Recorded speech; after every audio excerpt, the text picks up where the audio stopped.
targets on Karg Island as President Trump's 8 p.m. deadline is approaching for Iran to open the Strait of Hormuz. The president this morning saying there's still room for negotiation. Joining us now live is NTD's White House correspondent Iris Tao. Good afternoon, Iris. What is the latest from the White House?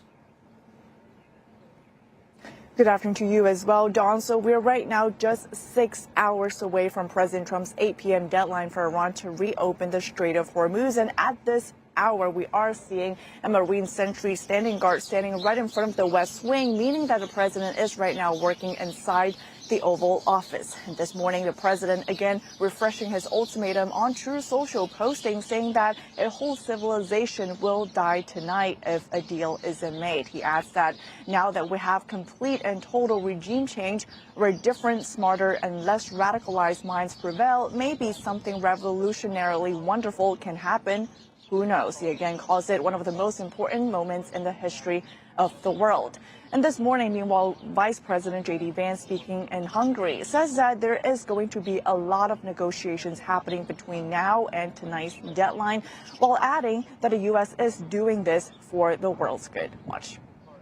We're going to find out, but there's going to be a lot of negotiation between now and then, and I'm hopeful that it gets to a good resolution. We're doing this for the right reasons. We're doing this because we don't want a regime that has committed acts of terrorism to have it the world's most dangerous weapon, because that would mean a lot of innocent people dead.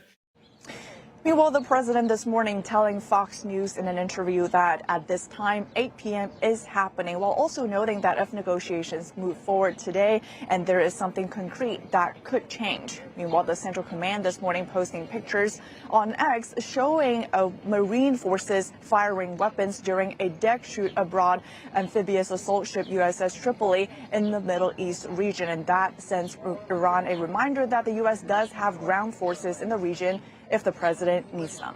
Back to you. So a lot to watch for sure in the coming hours. But Iris, how has Iran responded so far? So Iran has rejected any temporary ceasefire while it's setting its own conditions for negotiations.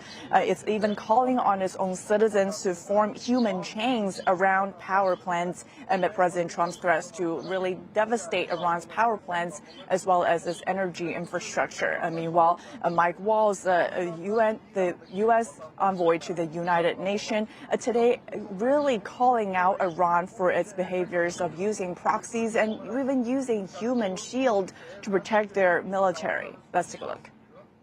Secretary General himself affirmed Iran hides military hardware in hospitals and schools and civilian neighborhoods for propaganda purposes in the most sick and despicable way. Don't take that from me.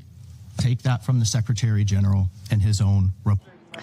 Using human shields in this kind of regard is a violation of international law. Meanwhile, the U.S. Secretary of State Marco Rubio today also calling out Iran, accusing it of an act of terrorism by attacking commercial ships in the Strait of Hormuz, where 1/5 of the world's oil passes through. Here's him speaking today. Watch.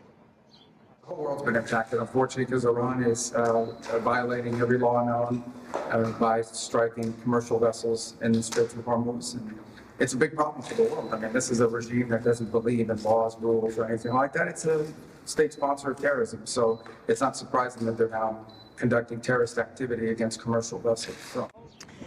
And Don, just earlier today, Russia and China at the UN vetoed a resolution aimed at reopening the Strait of Hormuz, and this coming just hours before President Trump's 8 p.m. Eastern Time deadline tonight for Iran to reopen that strategic waterway, or the U.S. will attack Iran's bridges and its energy infrastructure. Back to you. All right, Iris, thank you. The United Nations today failed to pass a resolution that urged nations to secure the Strait of Hormuz. Bahrain